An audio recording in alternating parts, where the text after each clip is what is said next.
In today's exciting news, Pope Francis breaks barriers dining with transgender women, Massachusetts pioneers free prison calls.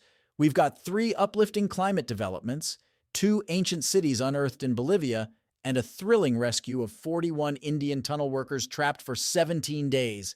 Let's dive into it. In a triumphant end to a 17-day ordeal, all 41 construction workers trapped in a collapsed mountain tunnel in northern India have been successfully rescued. The workers were trapped since November 12th when the under-construction tunnel collapsed. The rescue operation faced numerous setbacks, but the final part of the dig was completed on Tuesday, allowing for an evacuation pipe to be pushed through and debris cleared. The workers were pulled out through a passageway made of welded pipes and will undergo health checkups at a temporary medical camp. The rescue mission, marked by the workers' survival on food and oxygen supplied through narrow steel pipes, is being hailed as one of the most significant in recent years. Massachusetts has become the 5th state in the United States to make prison and jail calls free, with the new law set to take effect from the 1st of December. The move is seen as a victory for advocates and legislators who have been pushing for this change for years, arguing that maintaining contact with loved ones is crucial for prisoner rehabilitation and community safety. The legislation signed into law by Governor Maura Healey also makes video calls and emails free. The costs of the calls will be covered by a fund facilitated by the Executive Office of Administration and Finance. The move follows similar actions by Connecticut, California, Minnesota, and Colorado. Pope Francis recently hosted a luncheon at the Vatican for a group of transgender women, many of whom are sex workers or migrants from Latin America. This event was part of the Catholic Church's World Day of the Poor. The Pope has formed a close relationship with these women, providing them with aid during the COVID-19 pandemic. The luncheon also included around 1,200 impoverished or homeless individuals. This comes as the Vatican released a document affirming that individuals with gender identity disorders can be baptized or named as godparents under specific circumstances.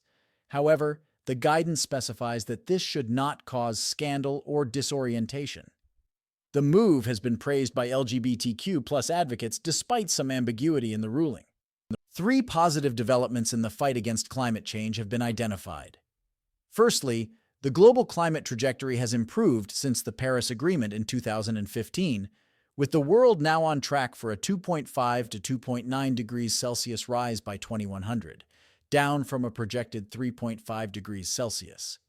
Secondly, global emissions could peak as early as this year, with the International Energy Agency predicting that carbon dioxide emissions from the energy sector will be 35 gigatons by 2030, down from a predicted 43 gigatons.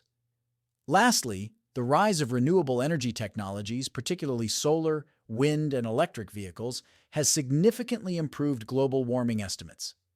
The International Energy Agency notes a 50% increase in solar photovoltaic capacity and a 240% rise in electric vehicle sales, attributing this progress to declining costs and public policy initiatives. An international team of researchers from Germany and the United Kingdom have discovered 2 lost cities in the Llanos de Mojos savanna forest in Bolivia, hidden under thick canopy trees. Using LiDAR technology, a remote sensing method that uses pulsed laser light to measure distances, the team uncovered a network of cities that included reservoirs, causeways, and elaborate structures spanning several miles. The cities, named Cotoca and Landivar, were part of several communities used by the Casarabe from 500 to 1400 AD. Contrary to previous assumptions that the area was unsuitable for long-lasting settlements due to extreme flooding, the researchers found evidence of advanced irrigation systems, earthworks, large towns, causeways, and canals. The findings have been published in the archaeological journal Nature.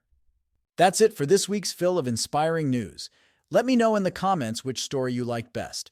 Also, if you enjoyed the content, please like the video and consider subscribing. See you next week!